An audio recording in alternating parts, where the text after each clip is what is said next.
Cando convocaron esta protesta, os hostaleiros non agardaban ter a resposta que tiveron por parte dos compañeiros de diferentes ámbitos do sector, o que fala tamén da cantidade de familias afectadas polo peche dos seus negocios.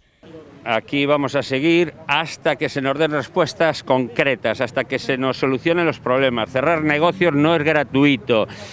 Inclusive te diría hasta que nuestros gobernantes reconozcan que parte de la culpa es de sus chapuzas, de no haber hecho los deberes en verano. Nosotros hemos cumplido desde el principio, queremos seguir cumpliendo, queremos que se sepa que lo que queremos es trabajar, pero si nos cierras el negocio, si Feijóo reconoce desde la Junta el otro día, cuando anuncia las medidas económicas, que no dejan de ser anuncios todavía, que reconoce que nosotros no somos culpables, si nos cierras nos ayudas, pero nos ayudas con medidas concretas económicas paralelas a las restricciones a los cierres de los locales.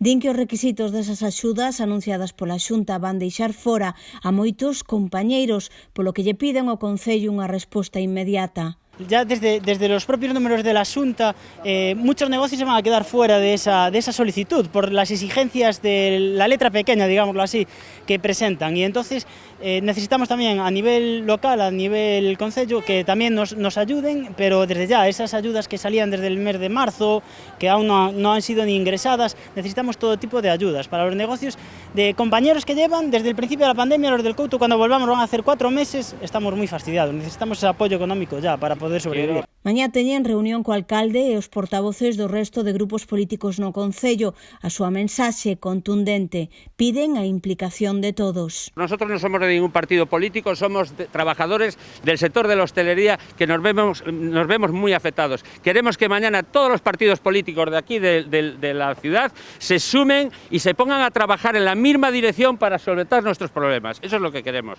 Somos un colectivo enorme y ya no solo directamente la hostelería, sino también indirectamente, que luego no vengan a pedir los votos. Esto se va a ver reflejado en las urnas. El que no acompañe esta dirección va a estar muy fastidiado.